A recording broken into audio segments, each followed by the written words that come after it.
Bueno, estamos acá para revisar el modelo de examen de orgánica. Vamos a arrancar con el ejercicio número 1, vamos a ir viendo lo que nos pide, los datos que tenemos, en el caso de que tengamos, y vamos a ir revisando bien punto por punto para tratar de sacarnos todas las dudas que tengamos antes de ver el primer examen de química orgánica. Arrancamos con el primer punto, que nos pide marcar el nombre correcto para el siguiente compuesto. Siempre que nos pidan marcar el nombre correcto para un compuesto, lo que tenemos que hacer es mirar la estructura completa. En este caso, está trabajando con fórmula semi-desarrollada, en la zona de abajo, donde trabajamos con los carbonos, y este ciclo, que podemos reconocer, está escrito con forma de esqueleto o topográfica también, que se llama. Pero siempre lo que hay que hacer es mirar la estructura y reconocer siempre el grupo funcional más importante. En el orden en el que los vemos en el pre, arrancando con alcanos, alquenos, alquinos, aromáticos, alcoholes, fenoles, éteres, aldehídos, cetonas, ácidos, es el orden más o menos de importancia que tiene, el orden de jerarquía. Generalmente, mientras más oxigenado este grupo funcional, más jerarquía tiene, más importante es, y por lo tanto va a ser el que le va a dar el nombre principal al compuesto. O sea, siempre tenemos que lograr que ese grupo funcional más importante tenga la posición más pequeña y que obviamente esté incluido en la cadena principal. Y en el caso de que, siempre está bueno recordarlo, haya más de un grupo funcional, por ejemplo, un alcohol y un doble enlace, un alcohol y un grupo aldehído, hay que tratar de que la cadena principal tenga la mayor cantidad de grupos funcionales. En este caso, fijémonos que reconocemos un grupo funcional importante, que es el grupo funcional oxidrilo, que corresponde al alcohol. El ciclo, que podemos ver acá, no tiene ningún grupo funcional. No confundírselo con el benceno. El benceno, recuerden que es un aromático y se suele escribir con la forma topográfica como un hexágono con un círculo adentro que nos simboliza el enlace pi gigante y esos dobles enlaces que van dando vueltas. En este caso, no. Es simplemente un ciclo alcano, porque podemos ver que todos los enlaces que tiene la cadena son enlaces de tipo simple. Entonces, ya habiendo reconocido el grupo principal, que es el grupo oxidrilo que corresponde al alcohol, tenemos que lograr que la cadena principal incluya a ese grupo oxidrilo. Y esa cadena es esta cadena que podemos reconocer acá. Arrancando desde esta manera, esta cadena que estamos marcando en rojo sería nuestra cadena principal, que en este caso tiene 4 átomos de carbono. Una vez que encontramos la cadena principal, porque el ciclo tiene más átomos de carbono, es cierto, cuando uno mira el hexágono que tenemos dibujado, es un ciclo hexano, pero no contiene al grupo funcional más importante. Muchas veces nos va a pasar eso, entonces que encontremos el grupo, pero que numéricamente la cadena principal no sea la más larga, pero sí es la más larga que incluye al grupo funcional. Por eso en este caso, la cadena principal es la que está marcada en rojo, que son 4 carbonos, en vez de elegir al ciclo, que tiene 6. ¿Por qué? Porque esa cadena de 4 carbonos, que es una cadena lineal abierta, tiene el grupo funcional alcohol. Por eso es nuestra cadena principal. Una vez que la encontramos, debemos lograr que este grupo funcional tenga la menor posición posible. Entonces podemos contar de un lado hacia el otro. Si contamos de esta manera, arrancando por el carbono 1, carbono 2, carbono 3 y carbono 4, ojo acá porque está como escalonada la cadena. Igual la tenemos que considerar completa. Muchas veces estamos acostumbrados a ver la cadena lineal de una escrita de forma vertical o forma horizontal, pero hay que ver siempre todas las formas posibles de contarla. Por ejemplo, acá que nos quedó como una escalera, como una víbora, sigue siendo una sola cadena y por eso tiene 4 carbonos. Si la contamos de esta manera, entonces logramos que el grupo funcional nos quede en la posición número 2. Si lo hacemos al revés, arrancando desde este lado, vamos a marcar en verde 1, 2, 3, 4. Nos queda en posición número 3 el grupo funcional. Y no corresponde, no es correcto porque debemos elegir la menor posición posible, que en este caso es la posición 2, si usamos esta dirección para contar, que es la que está marcada en rojo.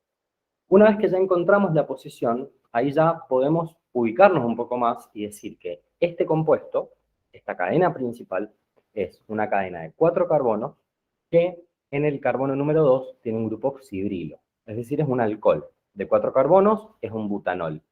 Como tiene la función oxidrilo en el carbono número 2, es el 2-butanol. Ese es el nombre principal de la cadena. Y en el carbono número 2 también tiene una ramificación, en este caso un ciclo hexano que está unido al carbono número 2.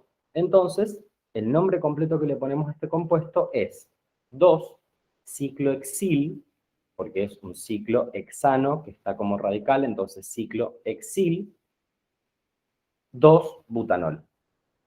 Ese sería el nombre que tenemos para este compuesto. 2-ciclohexil 2-butanol, que es una de las opciones que tenemos para marcar. 2-ciclohexil 2-butanol. Muy bien, vamos con el ejercicio 2. Acá nos dice, con respecto a los aldehídos, marque la opción que considere correcta.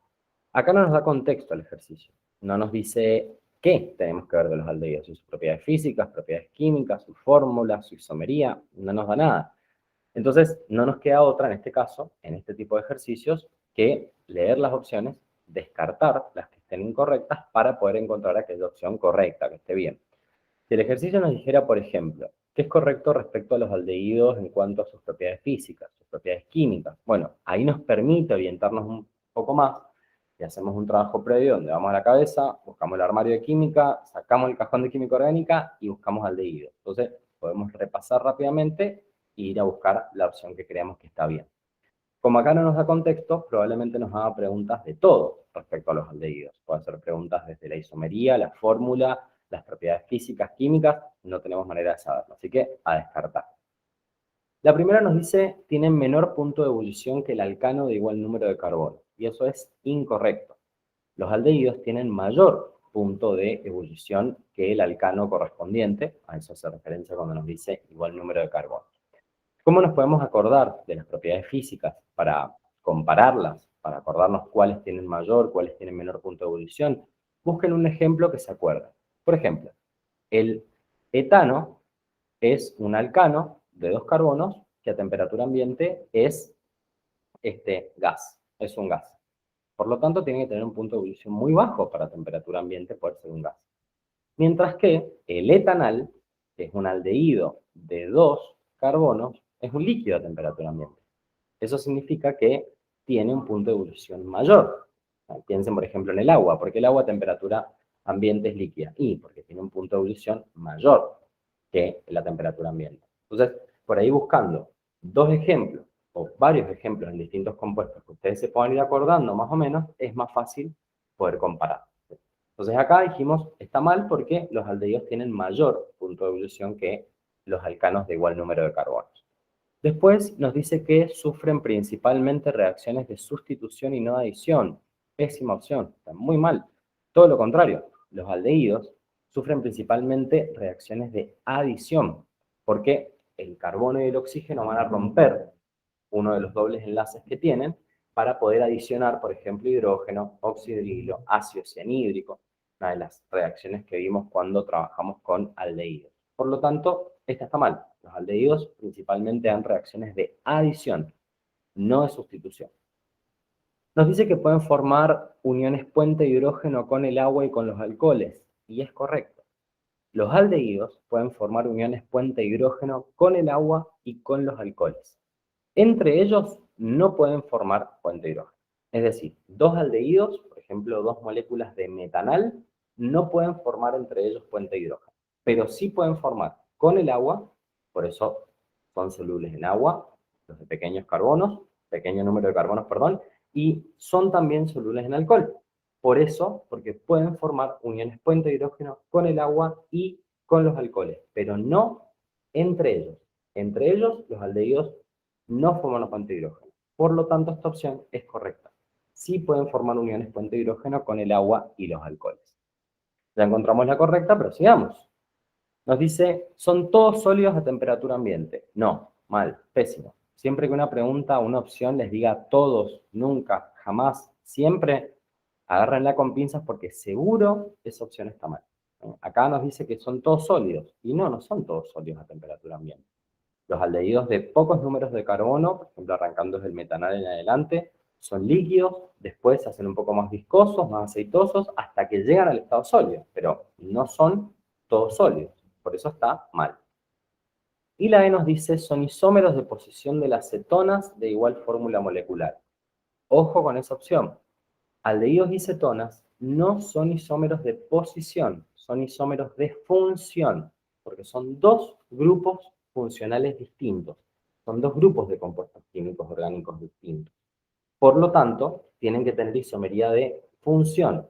Es cierto que tienen la misma fórmula molecular cuando hablamos de la misma cantidad de carbono, si no, no podrían ser isómeros. Por ejemplo, la propanona y el propanal tienen la misma fórmula molecular, pero son isómeros de función, no de posición. ¿Quiénes son isómeros de posición? Por ejemplo, la 2-pentanona y la 3-pentanona, que son dos cetonas, una con la función cetona en el carbono 2 y la otra con la función cetona en el carbono 3. Ese es un ejemplo de isomería de posición, pero aldehídos y cetonas son isómeros de función, no de posición. Vimos acá entonces que la opción correcta era aquella que nos decía pueden formar uniones puente de hidrógeno con el agua y con los alcoholes. Que en este caso es la opción C que estamos marcando. Vamos con el ejercicio 3, que nos dice, si sometemos al benceno a una alquilación de Friedel y Krebs, ¿qué derivado funcional obtenemos? Esta reacción, la alquilación de Friedel y Krebs, es una reacción que nos permite agregar al benceno un radical alquílico, metilo, etilo, propilo, isopropilo, butilo, el que se les ocurra, pero es alquílico. ¿Por qué es importante hacer esta diferencia? Porque los radicales alquílicos tienen solamente carbono e hidrógeno. En cambio, no hay que confundirlos con otros radicales que vimos cuando empezamos a ver aldehídos y cetonas, que eran los radicales acilos o radicales acílicos, con C, que vienen de los ácidos. Son radicales oxigenados. Por ejemplo, metanoilo, propanoilo, etanoilo, butanoilo, que tienen oxígeno. Acá estamos hablando de una alquilación. Por lo tanto, al benceno le podemos agregar, como dijimos recién, un metilo, un etilo, un propilo. ¿Qué derivado funcional podemos obtener a partir de la alquilación de Friedel y Krebs? Y el único derivado funcional que tenemos mencionado acá en las opciones que tiene un radical alquilo es el tolueno. Es el único que a partir de la reacción de alquilación de Friedel y Krebs nos permite obtener a partir del benceno. La benzofenona es una cetona, no es un radical, no tiene radicales alquílicos. El nitrobenceno se obtenía a partir de la nitración. El tolueno dijimos que es el correcto para este ejercicio. El ácido benceno sulfónico se obtenía a partir de la sulfonación, ¿no? Y el fenol también se podía obtener de varias formas distintas, que lo trabajamos cuando vimos fenoles en los métodos de obtención. Pero acá la correcta es tolueno. Es el único derivado funcional de los que figuran escritos que podemos obtener a partir de la alquilación de Friedel y Krebs. En el 4 nos dice, se tiene dos compuestos de fórmula molecular, carbono 5, hidrógeno 10, oxígeno, y nos dice que ambos son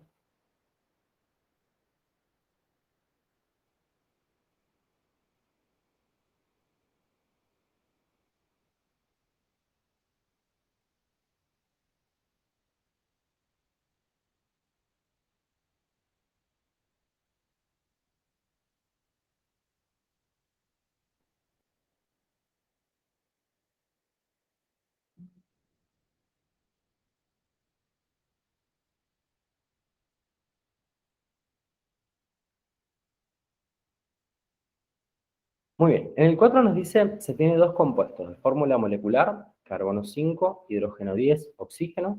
Nos dice que ambos son isómeros de función y nos pregunta cuál de las reacciones mencionadas a continuación permitirá diferenciarlos. Nos da solamente la fórmula química, carbono 5, hidrógeno 10, oxígeno, y a partir de ahí lo que podemos hacer es armar el compuesto. Usar esa fórmula química y armar la estructura del compuesto, por ejemplo, con la fórmula desarrollada, y vamos a descubrir que nos está hablando de compuestos carbonílicos, de 5 carbonos. O sea que acá tenemos una fórmula química que tranquilamente responde a la pentanona o al pentanal. 2-pentanona, 3-pentanona o pentanal. Entonces, además nos dice aparte, son isómeros de función. Sí, por ahí nos podemos confundir a lo mejor con alcoholes o éteres, que eran también ejemplos que habíamos visto de isomería de función. No vamos a poder armar la estructura con esa fórmula. Prueben a armarla y van a ver que les da la estructura de un aldehído o una acetona. Y nos pregunta cuál de las reacciones mencionadas a continuación nos permite diferenciarlos. ¿Qué reacción podemos usar para diferenciar un aldehído de una acetona? Había dos reacciones que nos permitían diferenciar aldehídos de cetonas. La reacción de Tollens y la reacción de Fehling. Tollens nos da el precipitado que era un espejo de plata y Fehling nos daba un precipitado rojo de óxido cuproso. Aldehídos daban positiva a esas dos reacciones porque los aldehídos son muy buenos reductores, eso significa que se oxidan con muchísima facilidad, se convertían en ácidos carboxílicos o en su sal, dependiendo cuál de las dos reacciones estemos mencionando. En cambio, las cetonas eran muy difíciles de oxidar, por eso daban negativa a la prueba de Tollens y a la prueba de Fehling. Por lo tanto, acá la respuesta correcta es reacción de Tollens. Todas las otras opciones que tenemos, por ejemplo, ensayo de iodoformo, no nos permite diferenciar entre cetonas, porque solamente le dan positivas las metilcetonas. Por ejemplo, la 2-pentanona da positivo al ensayo de iodoformo y la 3-pentanona da negativo. La reacción de Bayer, que es la segunda opción que tenemos acá, era una propiedad química de los alquenos, no tiene nada que ver con aldehídos y cetonas, que era esa reacción que nos daba un precipitado marrón de dióxido de manganeso, reacción de Bayer, también conocida como hidroxilación o reacción de los bioles, porque era el producto que nos daba. Nos dice decoloración del agua de bromo. No, la decoloración del agua de bromo es un método de análisis o de diferenciación para alquenos. Después nos dice proceso Dow, y no, proceso Dow no es una reacción de diferenciación, es una reacción que vimos cuando estábamos trabajando con fenoles y éteres. Y por último, la reacción de Tollens, que es la correcta, que es la que nos permite diferenciar aldehídos de cetonas. Con el 5 vamos, nos dice nombrar, y nos da directamente la estructura química de este compuesto orgánico que tenemos que nombrar. También, como siempre, cada vez que queramos nombrar un compuesto orgánico, lo que tenemos que hacer es mirar la estructura y reconocer en ella el grupo funcional más importante de todos. En este caso, cuando vamos viendo, son todos carbonos con hidrógenos, enlaces simples, pero podemos reconocer acá una función cetona, nos damos cuenta porque está en un carbono secundario, que era la función de las cetonas, el grupo funcional, y también podemos reconocer en un carbono primario este grupo que es el grupo aldehído. Y la duda que tenemos siempre es ¿quién gana quién? ¿El aldehído es más importante o la acetona es más importante? La respuesta es el aldehído es el más importante, es decir, que le va a dar el nombre principal a este grupo, ¿sí? A este compuesto que tenemos enfrente. Entonces, ese carbono, que es el que tiene la función aldehído, que es siempre un carbono primario, porque recuerden que la diferencia entre aldehídos y cetonas es que los aldehídos están en un carbono primario y las cetonas están en un carbono secundario, va a ser el carbono que tiene prioridad. Por lo tanto, la cadena principal lo tiene que incluir. Y también, como hemos reconocido dos grupos funcionales, la cadena principal en este compuesto tiene que incluir a estos dos grupos principales, porque siempre tenemos que trabajar con una cadena principal que incluya la mayor cantidad de grupos funcionales, que no necesariamente tiene que ser la más larga numéricamente, es decir, la que más carbonos tenga, pero sí la cadena con mayor cantidad de grupos funcionales. En este caso, son dos grupos funcionales y tenemos que incluirlos en esa cadena principal. Podemos contar de diferentes formas. Por ejemplo, arrancando desde acá, puedo decir 1, 2, 3, 4, 5, 6, 7, 8, 9, que sería esta cadena que estoy marcando en rojo, pero también podemos encontrar otra cadena de 9 carbonos, que sería esta.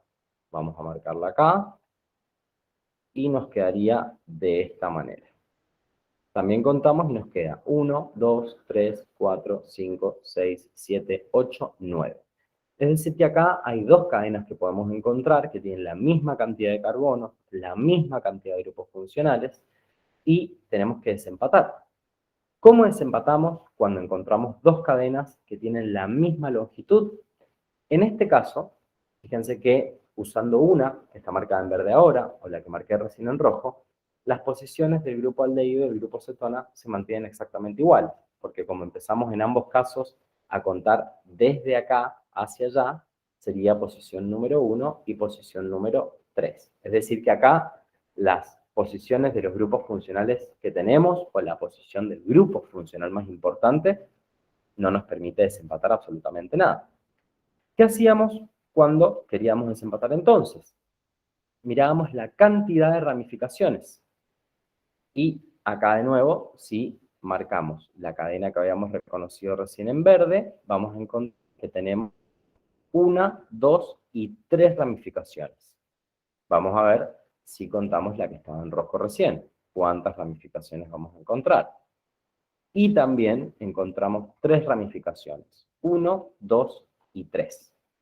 Si nos coincide la cantidad de ramificaciones, ¿qué hacemos? Desempatamos con la posición de esas ramificaciones. Y van a ver que acá, lo hagan de una forma o de otra, contándolo en rojo, como está dibujado, o en verde, como hicimos recién, las posiciones son exactamente iguales. Decimos 1, 2, 3, posición 4, posición 5, 6, 7, posición 7 para esta ramificación. Si contáramos en verde, que lo voy a marcar de esta manera para que se superponga con el anterior, las posiciones nos quedan exactamente iguales. 1, 2, 3, posición 4, posición 5, 6, 7 para este radical. Y ven que los radicales son exactamente iguales. Si cuento la que está en rojo, esto es un etilo. Si cuento la que está en verde, esto también es un etilo. ¿Qué significa entonces cuando ya hicimos todos los desempates habidos y por haber? Las posiciones nos dan exactamente iguales, nos dimos cuenta que las ramificaciones o radicales en este caso son exactamente iguales, o sea que por orden alfabético tampoco podemos desempatar. Es lo mismo usar una o usar la otra. ¿Sí? Pero siempre acuérdense que para desempatar tenemos que seguir todos estos pasos. ¿Sí? Primero buscar la cadena más grande, después ver la cantidad de ramificaciones, después ver las posiciones y recién después por orden alfabético, porque uno tiende a ir al orden alfabético rápidamente y no, es la última de las opciones que tenemos. En este caso, entonces, elegir cualquier cadena, la que está en rojo o en verde, es exactamente lo mismo. Por una cuestión de comodidad, podemos elegir la que está en rojo, porque es horizontal y nos permite directamente verlo mucho más rápidamente. Entonces, ¿qué tenemos acá? Dijimos una cadena de 9 átomos de carbono, que tiene una función aldehído. Por lo tanto, es un nonanal, una cadena de 9 carbonos que es un aldehído. Recuerden que en aldehídos las posiciones no se aclaran porque siempre el aldehído está en un carbono primario, es decir, carbono número 1 o en el último carbono, o en los dos, pero nunca puede estar en otra posición. Entonces, no se aclara la posición cuando hablamos de aldehídos. Por eso directamente acá tenemos un nonanal. Y después vemos las ramificaciones. En el carbono número 4 tenemos un metilo, en el carbono número 5 también tenemos otro metilo, y en el carbono número 7 tenemos un radical etilo. Vamos a tener que nombrarlos, siempre recuerden por orden alfabético, y aclarando las posiciones y la cantidad. Y además, en el carbono número 3 tenemos la función cetona, que en la nomenclatura IUPAC se aclara con la palabra oxo. Entonces, podemos poner la posición, que acá es el carbono número 3, oxo. Vamos a ponerle el nombre entonces. Vamos a trabajar acá con la cadena. Esperemos que nos entre todo acá en la pantalla que estamos teniendo para trabajar. Y decimos, es un nonanal. Pero vamos ordenando por orden alfabético primero los radicales. Decimos 7 etil, que corresponde que vaya primero por la E. Después 4, 5 dimetil, posición de grupo cetona 3, oxo, nonanal, que es un aldehído de 9 carbonos. El nombre correcto entonces es 7-etil, 4,5-dimetil, 3-oxo nonanal, que es una de las opciones que tenemos para marcar. En este ejemplo que estamos mostrando es la B, pero revisen siempre al final del modelo de examen que tienen las respuestas correctas, porque si cambiamos de carrera, a veces odontología, medicina, puede cambiar el orden, pero esta es la opción correcta. 7-etil, 4,5-dimetil, 3-oxo-nonanal. Muy bien, vamos con el 6, a ver qué nos dice. Cuando el propeno se hace reaccionar con ácido sulfúrico, se tiene un compuesto A que luego, al hidrolizarse, da un compuesto B.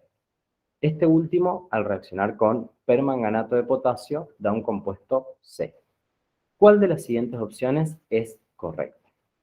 En este caso, nos está pidiendo averiguar, cuando miramos las opciones nos damos cuenta, a qué compuesto corresponde A, B y C. Para eso, tenemos que recordar las propiedades químicas de los distintos compuestos orgánicos que hemos visto. Particularmente, aquellas propiedades químicas que nos permiten convertir un grupo funcional en otro. Como por ejemplo, esta reacción que nos está dando de los alquenos a partir del propeno con ácido sulfúrico. Cuando nosotros hacemos reaccionar un alqueno con ácido sulfúrico, obtenemos un derivado de los alquenos que se denomina sulfato ácido de y el alqueno correspondiente, que es como lo hemos nombrado nosotros. En este caso, la reacción que tenemos es el propeno, que lo vamos a dibujar acá de forma vertical para que quede un poquito más fácil de entender. Ven ahí el doble enlace, tenemos carbono número 2 y ahora el carbono número 3. Al hacerlo reaccionar con ácido sulfúrico, lo que ocurre acá es que se va a romper el doble enlace, entonces este enlace se va a romper, a este carbono le va a quedar un enlace libre, a este carbono 2 también un enlace libre, y el ácido sulfúrico va a liberar un hidrógeno, que es la función que tienen los ácidos, sobre todo ácidos fuertes como el ácido sulfúrico, siempre se van a disociar y nos van a dar un hidrógeno. Entonces, un hidrógeno del ácido sulfúrico se libera y lo que nos queda del otro lado es el sulfato ácido, que es un anión ácido que habíamos conocido en la unidad 3. Para poder ver qué compuesto se obtiene o en qué posición en realidad entra el sulfato ácido, tenemos que recordar la regla de Markovnikov. La regla de Markovnikov nos decía que cuando teníamos en alquenos, la hablaba, pero en general se puede aplicar a otro tipo de compuestos también, nos decía que el hidrógeno, es decir, cuando estamos agregando hidrógeno, cuando estamos adicionando hidrógeno, como en este caso, que tenemos que debatir a dónde se va el hidrógeno y a dónde se va el sulfato ácido, la respuesta era, el hidrógeno se va al carbono más hidrogenado. El carbono que más hidrógenos tiene, más hidrógenos quiere. Casi siempre ese carbono es el carbono número 1, carbono primario, que suele estar mucho más hidrogenado que los otros carbonos. Entonces, en este caso, el hidrógeno se va al carbono número 1 y el sulfato ácido se nos va al carbono número 2. Por lo tanto, fíjense que el producto que obtenemos es el sulfato ácido de isopropilo, porque justamente el sulfato ácido queda en el carbono 2. ¿Qué podemos hacer ahora? A lo mejor eliminar alguna de las opciones. Sabemos que acá está el sulfato ácido, entonces podemos ir a las opciones y eliminar todas aquellas que no diga sulfato ácido de isopropilo o bisulfato de isopropilo. Por ejemplo, ya la opción A la podemos eliminar porque me dice N-propilo y no es isopropilo porque el sulfato ácido se va al carbono 2. Sería bisulfato de N-propilo si el sulfato, o el sulfato ácido, perdón, se fuera al carbono 1. Pero acá no se fue al carbono 1, se fue al 2. Porque ¿quién se fue al carbono 1? El hidrógeno. Porque se fue al carbono más hidrogenado. Regla de Markovnikov. Entonces ya podemos eliminar la primera opción. No importa lo que diga después. Esa opción está mal. Entonces seguimos. Sulfato ácido isopropilo. Esa opción puede ser. La C me dice, A es el 1-propanol. No, no puede ser el 1-propanol, porque obtenemos un sulfato ácido de alquil. Después la D, fíjense también, sulfato ácido de N-propilo, está mal, no es el N-propilo, es el isopropilo. E incluso miren que la última opción, acá que estamos trabajando con 5, también está mal, porque me dice sulfato de isopropilo. Y no es sulfato, es sulfato ácido. Por lo tanto, acá ni siquiera hay que seguir con las otras reacciones. Ya podemos marcar con total seguridad la opción B, que nos dice sulfato ácido de isopropilo, porque todas las otras opciones están mal. No importa lo que diga de B y C. Todas las opciones están mal, menos la segunda, que nos dijo sulfato ácido de isopropilo. Acá como nos dice sulfato, está mal porque no es el sulfato, es el sulfato ácido o bisulfato. De todas formas, sigamos viendo las opciones para practicar, que nunca viene mal, y nos sacamos la duda de qué es lo que pasa después con las otras reacciones. Ya averiguamos entonces que el compuesto A era el sulfato ácido de isopropilo. Después nos dice que al sulfato ácido de isopropilo se hidroliza, es decir, que le estamos agregando agua, y esta reacción de hidrólisis del sulfato ácido de isopropilo lo que va a hacer es romper este enlace de esta manera y se nos vuelve a regenerar el ácido sulfúrico. ¿Ven? El hidrógeno se va al ácido. ¿Y quién entra a la cadena carbonada? El oxidrilo. De hecho, es un método de obtención de alcoholes. Por lo tanto, el producto de esta reacción es el 2-propanol o alcohol isopropílico si estamos trabajando con la nomenclatura clásica, tradicional o común. Ven que el oxidrilo entra en el carbono número 2. Entonces, el compuesto B, que era nuestra incógnita acá también, es el 2-propanol. Sigue siendo correcta la que habíamos marcado. Y después nos dice que este compuesto se oxida o reacciona con permanganato de potasio y nos termina produciendo un compuesto C. ¿Qué es lo que obtenemos si oxidamos alcoholes secundarios? La acetona correspondiente.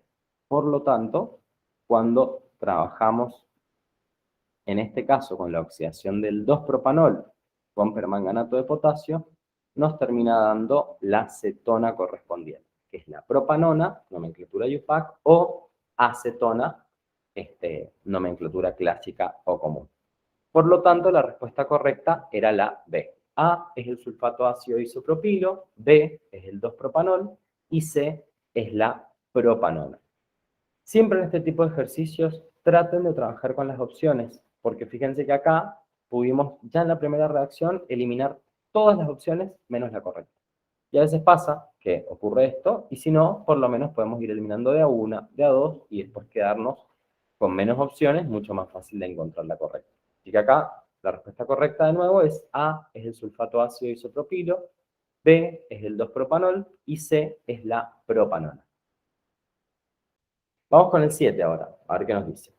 ¿Qué tipo de isomería presenta el 3-octanol con el dibutil éter? Nos está nombrando un alcohol saturado. Es importante por ahí aclarar que el 3-octanol solo tiene enlaces simples, no tiene dobles o triples enlaces. Y nos da un éter. En este caso, un éter de 8 carbonos. Por eso nos dice dibutiléter, es la función éter con 2 radicales para cada lado de 4 carbonos. Y el tipo de isomería que presenta el 3-octanol con el dibutiléter o alcoholes con éteres es metamería. Es un tipo de isomería de función que es la que corresponde con los alcoholes saturados y los éteres. Por ejemplo, el alcohol etílico o etanol es un metámero, es un isómero de función, por eso metámero, porque es el nombre que recibe este tipo de isomería, metamería, con el dimetiléter o metiléter, que tiene 2 carbonos.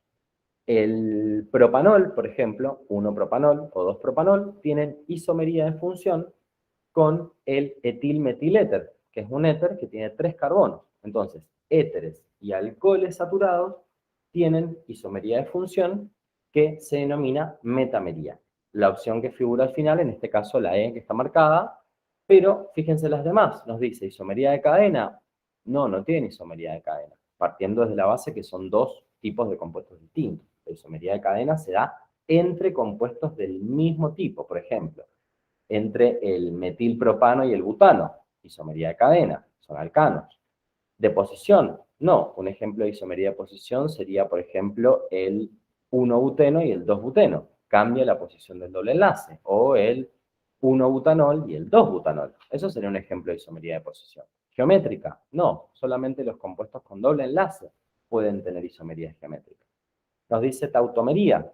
No, la tautomería era un tipo de isomería que habíamos visto que se daba entre los alcoholes insaturados, como por ejemplo el etenol con el etanal o el 2-propenol con la propanona, que lo habíamos visto en hidratación de alquinos. Ese es un ejemplo de tautomería, que era una isomería en la que se generaba un equilibrio dinámico entre los dos compuestos que se producían. Pero nada que ver con lo que nos está preguntando acá. Por eso la respuesta correcta es metamería, isomería de función que existe entre alcoholes saturados y éteres, obviamente, de la misma cantidad de carbonos para que puedan tener la misma fórmula molecular. Vamos con el 8. Utilizando la síntesis de Williamson, que la síntesis de Williamson era una reacción que habíamos visto, un método de obtención para obtener éteres, nos dice que se hace reaccionar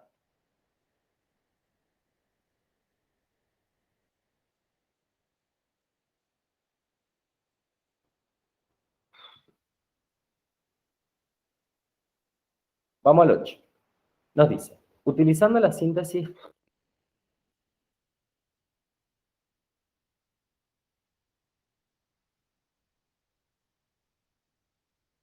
vamos con el 8. Utilizando la síntesis de Williamson, se coloca a reaccionar bromuro de metilo y fenóxido de sodio. ¿Qué compuesto orgánico obtenemos? En este caso, la síntesis de Williamson es un método de obtención de éteres que lo habíamos visto como método de obtención de éteres, pero también lo habíamos visto como una propiedad química de los fenoles. Por eso el reactivo que nos menciona acá es el fenóxido de sodio. ¿Qué es lo que tenemos acá para obtener en la síntesis de Williamson? Como dije recién, éteres. Por lo tanto, ¿qué podemos hacer? Si ya nos ubicamos, dijimos, che, síntesis de Williamson, obtención de éteres, vamos a las opciones y eliminemos todas aquellas que no me mencionen a un éter. Por ejemplo, la opción A me dice metilfeniléster, pésimo, los ésteres aparte tampoco se nombran así. Después me dice la opción B, benzoato de metilo. No, el benzoato de metilo no es un éter, es un éster. También está mal. Podemos quedarnos a lo mejor con la C, que nos dice fenilmetiléter. Habría que ver si es correcto que se obtiene esa, pero por lo menos dice éter. La opción D nos dice bromo, sodio, eso ya está mal. Y metilfeniléster, también la eliminamos. Entonces, ¿qué hacemos acá? Ya nos quedamos con casi ninguna opción. Solamente podemos considerar aquella que nos dice fenilmetiléter. Entonces vamos a ver si correctamente obtenemos ese compuesto. Para hacer esta reacción tenemos acá el bromuro de metilo que reacciona con el fenóxido de sodio. Y en esta reacción lo que ocurría era una especie de doble desplazamiento. El sodio va a romper el enlace con el oxígeno, el bromo va a romper el enlace con el carbono y el sodio se va con el bromo para formarnos esta sal binaria, bromuro de sodio, que era la que se solía obtener, porque generalmente los ejemplos de la síntesis de Williamson están dados con sodio y con bromo, y luego la cadena carbonada, en este caso el metilo que acompaña al bromo, va a ir a ocupar el lugar del sodio, y se forma el grupo éter. ¿No? Tenemos dos cadenas carbonadas unidas a partir del oxígeno. Y el nombre que le podemos poner a este compuesto, al ser un éter, es, por orden alfabético, mencionar un radical, luego el otro y luego la palabra éter. Fenil, metil, éter. Por lo tanto, la respuesta correcta es la que habíamos visto recién, que podía ser fenil, metil, éter. Y además nos nombra que también se obtiene bromuro de sodio. Síntesis de Williamson entonces, propiedad química de fenoles y además método de obtención de éteres, particularmente con los aromáticos. Por eso siempre se suele usar el ejemplo del fenilo, que viene del benceno y viene del fenol. Vamos con el 9. Nos dice, si hacemos reaccionar...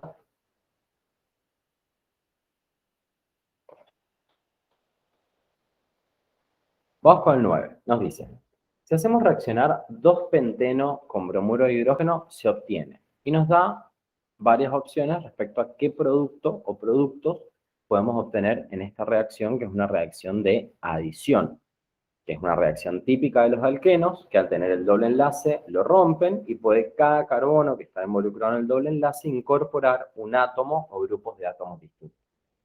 En este caso, al tener el 2-penteno, tenemos el doble enlace en el carbono número 2 y cuando se vaya a romper este doble enlace, lo que podemos tener es que a este carbono le queda un enlace libre, a este carbono también, y lo que estamos adicionando es bromuro de hidrógeno, que va a separarse por un lado el hidrógeno y por el otro el bromo, y siempre en este tipo de reacciones pensábamos, bueno, ¿cuál es el carbono más hidrogenado? Siguiendo la regla de Markovnikov, ese carbono más hidrogenado es el que debería recibir al hidrógeno. Pero acá, cualquiera de los dos carbonos tiene la misma cantidad de hidrógeno. Entonces, al hidrógeno le va a dar lo mismo, ir al carbono 2 o irse al carbono 3. Por lo tanto, en este caso, vamos a obtener dos productos. Podemos obtener el 2-bromopentano o el 3-bromopentano. Porque, como dijimos, al estar los dos carbonos igual de hidrogenados, el hidrógeno no va a tener preferencia por uno o por el otro. Entonces, en este caso, puede irse el hidrógeno al carbono 2 y el bromo al carbono 3, entonces estaríamos obteniendo 3-bromopentano, o podría irse el hidrógeno al carbono 3 y el bromo al carbono 2, y estaríamos obteniendo 2-bromopentano, en posición número 2. ¿Por qué? Porque como dijimos recién, al estar igual de hidrogenados, los dos carbonos que estaban incluidos en el doble enlace, son estos que estamos marcando acá en verde, al hidrógeno le da lo mismo. Entonces, yéndose al carbono 2 o al carbono 3, la regla de Markovnikov, digamos, se sigue cumpliendo porque tienen la misma cantidad de hidrógeno. Por lo tanto, acá la respuesta correcta del ejercicio 9 es 2-bromopentano y 3-bromopentano, porque las dos posibilidades son factibles de producirse en esta reacción. Vamos al ejercicio 10. ¿Cuál de los siguientes métodos no permite obtener cetonas? O sea, ¿cuál de todas las opciones que nos está nombrando acá no nos permite obtener cetonas? No nos queda otra que ir despejando y descartando a medida que vamos leyendo las opciones. La primera opción nos dice oxidación de un alcohol secundario. Y sí, la oxidación de un alcohol secundario nos permite obtener cetonas. De hecho, era uno de los métodos de obtención que habíamos estudiado. Yo oxido un alcohol secundario que tiene el grupo oxidrilo en un carbono secundario, justamente, puede ser posición 2, 3, 4, dependiendo de la longitud, pero siempre es secundario, de ahí el nombre alcohol secundario, y al oxidarlo, el oxígeno sigue manteniendo la posición, es decir, que sigue en un carbono secundario, por lo tanto, sí nos da cetonas. Esa opción no la marcamos porque sí nos permite obtener cetonas y el ejercicio nos pregunta cuál no nos permite obtener cetonas. La opción B nos dice oxidación de un alcohol primario. Y no, la oxidación de alcoholes primarios nos da aldehídos, por la misma razón que vimos recién. El alcohol primario tiene el oxidrilo en un carbono primario y al oxidarlo se sigue manteniendo la posición. Por lo tanto, el grupo carbonilo va a quedar en un carbono primario. Nos va a dar un aldehído. La opción que hay que marcar es esta, oxidación de un alcohol primario. Sigamos viendo las otras. Nos dice, hidratación de un alquino. Es correcto, a partir de la hidratación de un alquino podemos obtener cetonas. Siempre la hidratación del alquino que nos daba cetonas tenía que tener por lo menos 3 carbonos. Es decir, si yo hidrato a partir del propino en adelante, propino, butino, pentino, cualquier alquino con 3 o más carbonos, siempre voy a obtener una cetona. ¿Por qué? Porque si hidrato el que tiene 2 carbonos, hidrato el etino, me da un aldehído. Acá como el número en general, me dice hidratación de alquinos, está bien. Podemos obtener cetonas a partir de la hidratación de alquinos. Después nos dice acilación de Friedrich-Krafts. Efectivamente, la acilación de Friedrich-Krafts es un método que nos permite obtener cetonas. También haciendo la diferencia con aldehídos. Si yo uso, a modo de repaso podemos usarlo también. Si yo uso un radical acilo, por ejemplo, el metanoilo, obtengo aldehído. Pero a partir de ahí, etanoilo, propanoilo, butanoilo, siempre voy a obtener cetonas. O sea que La acilación de Friedel-Crafts para obtener cetonas se tiene que producir con el etanoilo en adelante. Etanoilo, propanoilo, ¿sí? Que lo usábamos a partir de cloruros, de acilos. Por eso se denomina acilación por acilo de Friedel-Crafts. Por lo tanto, no es correcta porque nos pide marcar cuál no me permite obtener cetonas y la acilación de Friedel-Crafts sí nos permite obtener cetonas. Y después nos dice hidroxilación de alquenos. Y es correcto, la hidroxilación de alquenos nos permite obtener cetonas, porque al oxidar al alqueno, que estamos agregando un grupo oxidrilo, si queda en posición 2, también nos permite obtener cetonas. Digo, posición 2 o cualquier otra posición que sea un carbono secundario, nos permite obtener cetonas. Por ejemplo, si yo hago la hidroxilación, que es la reacción de Walder, por ejemplo, para el propeno, voy a obtener una cetona cuando lo siga oxidando. Por lo tanto, puede ser considerada correcta.